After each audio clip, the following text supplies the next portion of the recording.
حضرت باجزید بستامی رحمت اللہ تعالیٰ علیہ فرماتے ہیں میں نے اعتکاف کبھی اپنی مسجد میں نہیں کیا، یہ کہ سارے ہی ہاتھ چومنے والے، سارے ہی پیار کرنے والے۔ فرماتے ہیں میں جب اعتکاف کرتا تھا تو میں بستام سے دور نکل جاتا تھا جہاں کوئی مجھے جاننے والا نہ ہو۔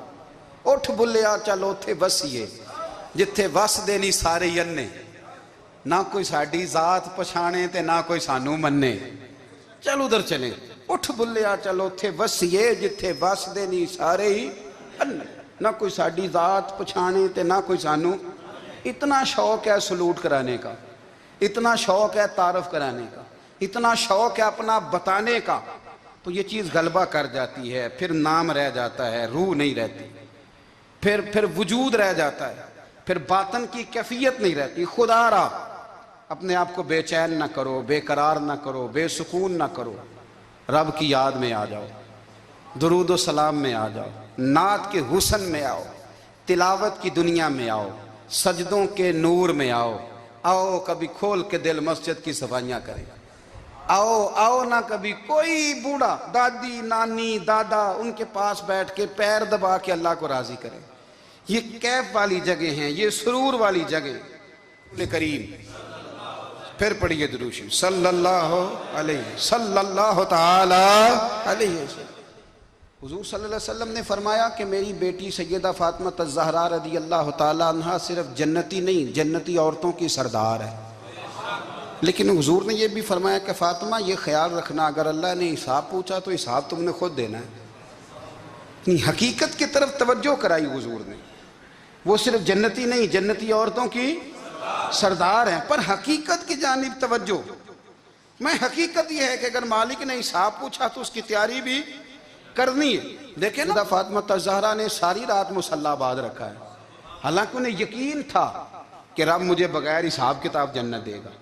حقیقت کا سامنا کریں، جو حقوق آپ کے ہیں وہ آپ نے ادا کرنے ہیں، جو ذمہ داریاں ہیں وہ ذمہ داریاں ہیں۔ دیکھیں نا حضرت موسیٰ کلیم اللہ علیہ السلام کے پاس اسرائیل روح نکالنے آئے تو حضرت موسیٰ نے تھپڑ مارا، آنکھ نکال دی، واپس گئے۔ اللہ انہوں نے تو جلال فرمایا ہے، کہا موسیٰ علیہ السلام سے کہیے بیل کی پشت پر ہاتھ رکھیں، جتنے بال ان کے دستے مبارک کے نیچے آئیں گے اتنے 1000 سال ان کی عمر بڑھا دی جائے گی۔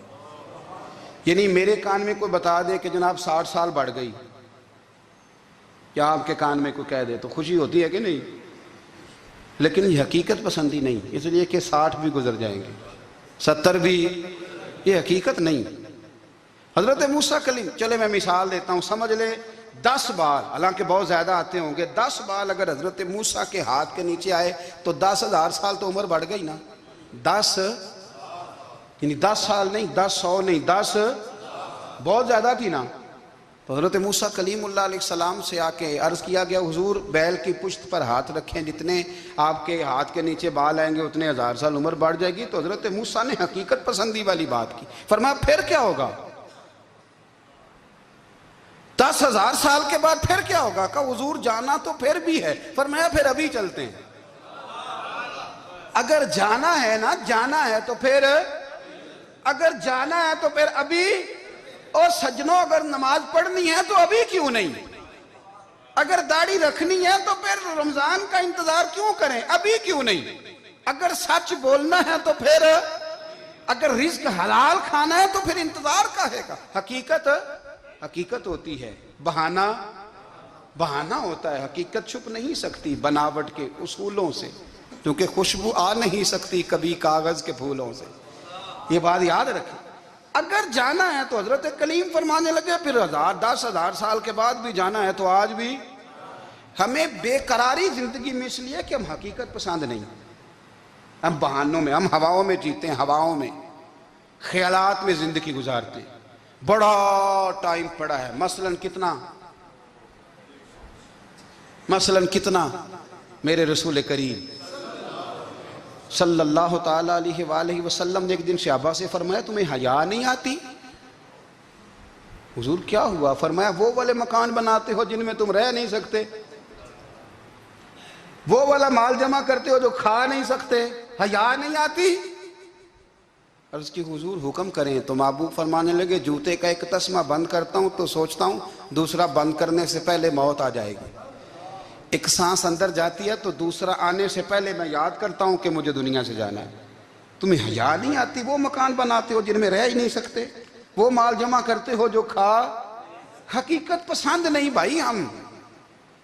بہت سارے لوگ ہیں بڑی باتیں سناتے ہیں، بڑی، میں کہتا ہوں اصل میں نا زیادہ باتیں سنا کے نا بیچارہ اپنے آپ کو مطمئن کرنا چاہتا ہے، اصل بات یہ ہے کہ اندر سے نا ہلا ہوا ہے، کچھ بھی نہیں، بڑا زیادہ ہنستا ہے اور مجھے لگتا ہے کہ کوئی گہرا زخم چھپا رہا ہے۔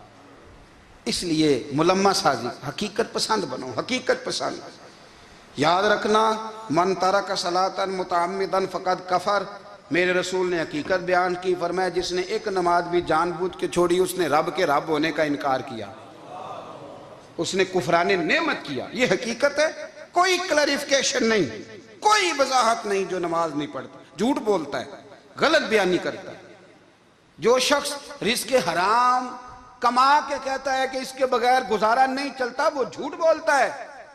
اس لیے کہ رب فرماتا ہے جب تجھے پیدا کیا ہے تو تیرا رزق میرے ذمہ ہے۔ اللہ فرماتا ہے کہ لا یکلف اللہ نفسا الا وسعہا، میں کسی پر وہ بوجھ نہیں ڈالتا جو اٹھا نہ سکے۔ نماز فرض کیا اس کا مطلب ہے ہم پڑھنے کے قابل ہیں، اس نے ہمارے ذمہ داریاں لگائی ہیں تو مطلب یہ ہے کہ ہم ذمہ داریاں ادا کرنے کے قابل ہیں، ورنہ وہ کہتا ہے میں وہ بوجھ ڈالتا ہی نہیں جو تجھ سے اٹھایا نہ جائے۔ اگر چاہتے ہو کہ زندگی میں اطمینان ملے تو خدا را حقیقت پسند والی زندگی گزارو۔ یہ فضاؤں میں زندہ رہنا، ہواؤں میں، اللہ بڑا معاف کرنے والا ہے، اللہ بڑا کریم ہے، معاف کر دے گا، تو بھئی یہ بات صحابہ کو بھی پتا تھی، یہ اہل بیت کو بھی خبر تھی، تو وہ تو ایک ایک بات کا لحاظ کرتے تھے۔ یہ غوث اعظم کو بھی پتا تھی، یہ ان کے والد کو بھی پتا تھی، جنہوں نے کسی کا ایک سیب کھا لیا تھا تو 12 سال اس کے گھر میں نوکری کرتے رہے، انہیں نہیں پتا تھا اللہ بڑا کریم ہے معاف کر دے گا، ایک سیب ہی ہے نا۔ تو حقیقت پسندی آپ کو سکون دے گی، اور اگر آپ نے اپنے آپ کو غیر مطمئن کیا ہوا ہے، بات کچھ اور ہے، اور آپ نے اپنے آپ کو ڈال کسی اور طرف لیا ہے، تو پھر آپ کو سکون مل سکتا؟ سکون حقیقت پسندی میں، اصل میں سکون ہوتا ہے، اداکاری میں سکون نہیں ہوتا۔ تیسری بات سنیں، اگر آپ چاہتے ہیں زندگی میں مطمئن رہیں تو دنیا داروں سے امیدیں توڑ دیں، اللہ اور اس کے رسول سے امید وابستہ کریں، اولیاء اللہ سے امیدیں وابستہ کریں، صحابہ اور اہل بیت سے امیدیں، اللہ اور اللہ والوں سے امیدیں، دنیا داروں سے امیدیں۔ بات کہنے لگا ہوں، اسے یاد رکھنا، میرے اعلیٰ حضرت رحمۃ اللہ علیہ فرمایا کرتے حسد کرنے والا بندوں پر اعتراض نہیں کرتا، اللہ پر اعتراض کرتا۔ وہ کہتا ہے اللہ اسے کیوں دیا ہے، اتنا کیوں دیا ہے، معاذ اللہ، وہ اللہ کی تقسیم پر اعتراض کرتا۔ حسد کرتے ہو بے چین رہو گے، حسد آپ کے دل کو تڑپا کے رکھ دے گا، چھوڑے۔ اللہ بڑا کریم ہے، جس کو جہاں چاہتا ہے وہاں بٹھا دیتا ہے۔ آپ قطعاً اس بحث میں نہ پڑیں کہ اللہ نے کس کو کتنا دیا ہے، کب دیا ہے، کیوں دیا ہے، وہ بڑا بے نیاز ہے۔ حسد آپ کو تباہ کرے گا۔ دنیا میں پہلا گناہ جو ہوا تھا وہ حسد تھا۔ ابلیس نے حضرت آدم سے حسد کیا، کہنے لگا میں بہتر ہوں، سرداری اس کو مل رہی ہے، یہ تو اللہ کو پتہ ہے نا کس کو دینی ہے۔ اور دنیا میں پہلا قتل حسد کی وجہ سے ہوا، حابیل قابیل کے درمیان حسد کا معاملہ تھا، خاتون کا نکاح اس سے کیوں ہو رہا ہے، مجھ سے ہونا چاہیے۔ حسد تباہی کرتا۔ آپ یقین کریں، یعنی دکاندار کے سامنے دوسری دکان پڑتی ہے اور پریشان ہو جاتا ہے، وہ کہتا ہے میرا کیا بنے گا، لا حول ولا قوت الا باللہ العلی العظیم، یعنی تیرا کیا خیال ہے کہ تیرے حصے کی روٹی وہ کھا جائے گا، اتنا چھوٹا دل، یعنی تیرا موقف یہ ہے کہ تیرے حصے کا نصیب اس تک چلا جائے گا، یہ تیری خواہش ہے۔ ایک دوسرے کی کمزوریاں بیان کرنا، اس کا تو مال ہی ناقص ہے جی، اس کے تو پاس ہی کچھ نہیں، یہ تو کمزور لوگوں کا طریقہ ہے۔ میرے رسول کریم علیہ السلام گزر رہے تھے، پت جھڑ کا موسم تھا، خزاں کا موسم تھا، درختوں کے پتے جھڑ رہے تھے، صحابہ کو ساتھ لے کے حضور گزرے اور ایک درخت کی ٹہنی کو پکڑ کے حضور نے ہلایا۔ صحابہ فرماتے ہیں کہ چھم چھم اس کے پتے گرے، زمین پر ڈھیر لگ گیا۔ حضور نے فرمایا دیکھا تم نے کیا ہوا؟ حضور ہاں۔ فرمایا کتنی تیزی سے پتے جھڑے ہیں، صرف تنا رہ گیا ہے اور خالی ٹہنیاں رہ گئی ہیں، کوئی حسن بچا ہے؟ حضور نہیں، تو نبی کریم فرمانے لگے جو حسد کرتا ہے نا اس کی نیکیاں بھی اسی طرح جھڑ جاتی ہیں،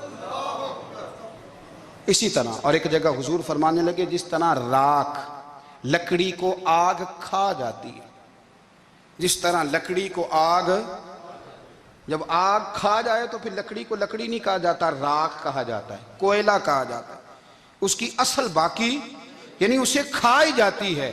تو حضور علیہ السلام فرمانے لگے جس طرح آگ لکڑی کو کھا جاتی ہے، فرمایا اسی طرح حسد نیکیوں کو کھا جاتا ہے، نیکیاں رہتی نہیں۔ حسد کرنے والے کے پاس نیکیاں یعنی ان کی اصل شکل موجود، کبھی بھی حسد نہیں کریں۔ اللہ کی تقسیم ہے، جس کو چاہے جب چاہے جتنا چاہے عطا کرے۔